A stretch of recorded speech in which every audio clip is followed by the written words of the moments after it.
Like I said when I emailed you, this whole story is about the direction of economic development via the creative class, the promotion of the arts, whether that be art projects in town, the whole Richard Florida kind of umbrella, if you will. Right. And you wrote an article that went viral, and it's kind of the first chink in the armor of Richard Florida. And a lot of cities have followed his kind of lead. He was really big here. There's a organization here in town I've told you about, Updating, which they've done a lot of creative projects, and I can't say they've done anything bad whatsoever. I've even been involved in a couple of projects myself. They were mural there were neighborhood beautification things that no one could say are a bad thing. But I've always kind of wondered, isn't this putting the cart before the horse? Don't these art scenes emerge from prosperous economic cities? Is you've wrote like I said about that that you don't think it's the right way to go for cities as far as an economic development standpoint, and why do you say that? I don't, like you said, I don't think it's a bad thing to do, and I don't think it's a wrong thing to do. I think, in fact, I love those kind of things, and I think they're great. But to expect them to turn into, regional economic growth is just not realistic. That will show up on a sort of significant scale. All those things are all those things are economic activity. Arts consumption is all an economic activity, but it's similar to like retail and entertainment and tourism. In its impact, it's not anywhere close to what you're going to get from like a car factory or something like that, because it's a complicated picture, but basically, if you want to generate money, you have to make things that people will produce, and the more people who are involved in that production, and the more people are paying for the thing, the more economic benefit there is, and arts stuff doesn't really fall into that category necessarily. Yeah, you got a lot of backlash from the Richard Florida crowd, and he responded to you as well. Mm-hmm. Has anyone shown you that you've seen any kind of empirical evidence that kind of I guess you would call it a philosophy, catering to the creative class, that you could just call it a belief. Because that's what it is at this point. Yeah. Do you know of any city where it's really panned out? No, and I honestly did try to find that, because it's it's a basic idea. It's not that complex. That people want to live in the city, and then the people who think of new things come, and then they think of new things, and then there's new economic activity. It's pretty intuitive in that way, but you can't find a city where that has clearly happened. You can find a lot of cities where it clearly has not happened. There's tons of those. Portland is the best example. And then, there's lots of others too. Like Berlin is a good one. New Orleans, Montreal, a lot of those cities. And nobody was, and Richard Florida will not answer this question in a straight way, because the evidence just isn't there. There's no, you can't show, it's so hard. And the only person I know who's really tried to honestly look at it, and that's one of the issues here. I don't think a lot of people, especially Richard Florida, are honestly trying to answer this question.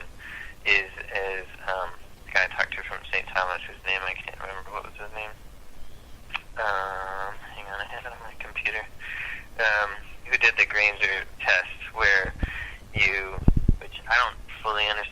Ranger test is, but it's like it's an economic tool that where you use just tons of data to try to suss out whether things actually cause something to happen or not, and he got lots and lots of data from 8 cities, I think, and couldn't find any causal relationship between the growth of the arts in those cities and an impact on economic activity, except like he found short-term and long-term examples in certain cities, and short and long-term impacts in, I think, Minneapolis was the only place where he found both. But that doesn't. I mean, the creative class idea has not been around that long, and the arts in the Minneapolis area have always been strong, and people have invested in them because they thought it was an important thing to have as just a part of life, and also because the money was there to do that, and so it's not like, and I think that's one of the big problems is that people are doing this expecting some kind of payback that is probably not going to come, and it's going to end up in a backlash against the arts. Part of the appeal of the creative class, as a policy recommendation, is that it's cheap and it's easy and it's fast. And most of the real fixes are not cheap or easy or fast. Investing in building up a world-class university takes years and years and years and tons of money. Attracting industry and retaining it and growing it, is a huge undertaking. And obviously, you guys know that that's just not. It's not easy to do, and nobody really exactly knows how to do it, I don't think. Well, we've done it. We have the knowledge, don't we? I mean, we were a great manufacturing power at one time, and we have people around here can still make cars. There's the whole knowledge base, but we've kind of discarded it in a large way. I don't know. I mean, there's as far as what like individual cities can do, I'm not sure. Aside from trying to keep companies around and trying to encourage businesses to stay and get smarter and more efficient, and the kind of new manufacturing stuff that's going on should be encouraged, and there should be incentives for those things too. And to be fair, you also do need. I mean, kind of every city, should have some of the amenities that people expect. You just kind of have to have a little bit of that stuff. Otherwise, it is tough to get people to come there. But it's tough to get people to come to move around anywhere. There's just I just heard a thing about how it's been declining mobility, or not mobility, but declining I guess mobility. And people are moving around less than they used to, kind of steadily over time. It costs money, and there's not as much money around as there used to be. It costs money, and also there's a little more freedom for people to do more things in different places. It's not like if you want to do a certain thing, you have to go to that part of the country anymore. There's a little more of it kind of spread around, and you can do things remotely, and so some of that is happening too. Everything is a little more diffused. But I mean, from what specifically towns, cities can do is really a tough question. Well, that brings me to the next question then. Would the energy that a lot of these creative groups, and I don't want to like sound like I'm coming down on them because doing good things, but would it be better spent maybe using some of this artistic and communication talent to do things like trying to get U.S. trade policy changed in a significant manner, so where we can kind of the possibility of reindustrializing, or instead of deindustrializing like we've seen, because we've got lots of bodies who need jobs and need incomes. It's just been stripped. Like the skeletons of these, or the vertebrae of these communities, economic vertebrae, has been stripped. Yeah, I don't know. I mean, it's hard to say. Maybe.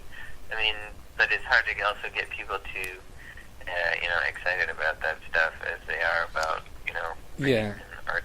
It's not so sexy, So, but yeah, exactly. And I mean, probably some sort of adjustment of people's expectations of what they want from that stuff, and also of what they're going to get out of it. I mean, it's fine and it's great to revitalize the neighborhood and make it fun to be there, and that is certainly a legitimate economic activity. But it is for that part of town. It's good, and it helps a little bit. So I don't know, some mix of realism and enthusiasm for the cultural economy, I think would be better. But also, yeah, I don't really know. I mean, I'm not an expert in industrial policy, but you have to have the companies there, and you have to help try to have you have to have the industry on which all the rest of the stuff sort of feeds. Sure. Another part of the Richard Florida thing that doesn't get talked about a lot is, some places, I mean, part of what this is about is changing the culture of cities, and it's not just easy to do that, by putting in some coffee shops and, internet cafes or whatever, or, an art center. Mm-hmm. That's a really complicated undertaking. It's a much larger scale thing than right. the kind of Band-Aid. Much more complex. Yeah. Than Richard Florida likes. I mean, part of his deal is he is putting this theory out there, and it's a template that's supposed to fit a whole bunch of different places. And it's a neat idea. It's one idea, and it unfortunately this doesn't really work. But he's like, that's his deal. He's selling that idea, and he's not really an honest broker anymore as far as the question of what makes cities grow goes. Because he's got too much invested. He's like, he's selling books and he's consulting and he's giving big speeches and whatever. He's got a heck of a career going from it. All right. Well, hey, I got to get going. Thank you so much for your time. And yeah, no problem.